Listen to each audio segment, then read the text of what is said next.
সকলকে স্বাগত জানাই আমার চ্যানেল ডিভাস চয়েসে। আচ্ছা, আজকে রেডি হতে হতে তোমাদের সাথে কিছু কিছু কথা শেয়ার করি, যেগুলো হচ্ছে আমার সকল মেয়ে বন্ধুদের জন্য আর মেয়ে বন্ধুদের ভীষণ কাজে লাগবে। কিছু কিছু কথা আছে যেগুলো ছেলেরাও কাজে লাগাতে পারো। তোমাকে 5টা সীমানা টানতে হবে তোমার নিজের ভালোর জন্য।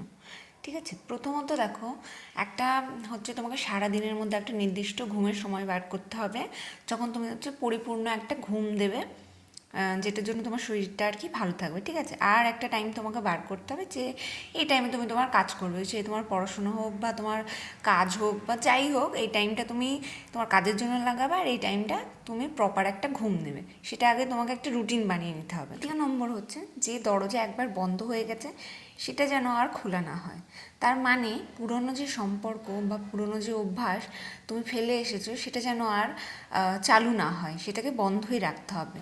3 নম্বর, অন্যদের সুবিধার জন্য নিজেকে কখনো ছোট করবে না। তো নিজেকে ছোট করাটা বন্ধ করতে হবে অন্য লোকজনদের খুশি করার জন্য। তো অন্যদের খুশি করতে গিয়ে নিজেকে ভুলে গেলে চলবে না। আর 4 নম্বর হচ্ছে, প্রত্যেক চিন্তা ভাবনাকে সত্য বলে মনে করলে হবে না। যেখানে তুমি তোমার সম্মান পাচ্ছ না সেখান থেকে সরে যেতে হবে, সরে যাওয়াটাই ভালো। আর সেই কথোপকথনগুলোকে ছোট করতে হবে। টক্সিক আলোচনা থেকে যত দূরে যেতে পারবে, যত দ্রুত সেটাকে শেষ করতে পারবে, সেটাই তোমার জন্য ভালো হবে। তো টক্সিক আলোচনা বা টক্সিক মানুষজনদের থেকে দূরে যাও, দূরে থাকো।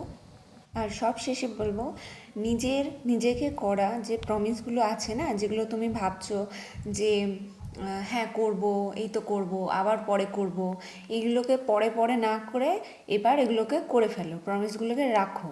এটা শুধু একটা কাজ না, এইগুলো হচ্ছে নিজের প্রতি নিজের সম্মান জানানোর উপায়। 26টা এইভাবেই শুরু করো, দেখবে বছরটাও খুব ভালো কেটেছে। বছর শেষ হতে হতে তোমার জীবনটাও পুরো পাল্টে গেছে।